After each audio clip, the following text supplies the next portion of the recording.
बिटिआरनि दैदेनगिरि बिथांमोननो कौटि कौटि थाखा होदों आरो गोसोबादि स्टेट गभर्नमेन्टआ आयेन खालामदों, खामानि मावदों। बेवहाय जौगादों प्रमद बर' बिथां आरो बिथांनि दैदेनगिरि लोगो बिथांमोन। नाथाय बेवहाय रायजो राजाफ्रा जेबो बेनिफिट जायाखै। सामससे होनानै बेल सासे लानानै थांदों। फरेस्ट रयेल्टिफोरनि फैसाया बहा फैयोमोन?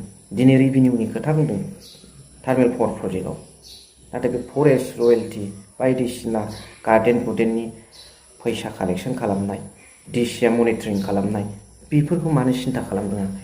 हाग्रामा महिलारि डांगरियार हाखन खालाम তেনেকুৱা ধৰণত সুযোগ সুবিধা বিজেপিয়ে পোৱা নাছিলে। কিন্তু इउपिपिएल दोलोनि समावहाय, बिटिआर गभर्नमेन्टनि समावहाय बे सुबिदाखौ होबाय। अब्ला रायजो राजाफ्रा साननानै लादो आरो बुजिदो इउपिपिएल दोलोजों बा बिटिआर गभर्नमेन्टजों जों रायजो राजाफोरनि खुनु भबिष्यत गैया, ट्राइबेलफोरनि भबिष्यत गैया, बर' जाथिनि भबिष्यत गैया। मा सानो कमेन्ट्सनि गेजेरजों जरुर फोरमायहर। थेंक इउ सै।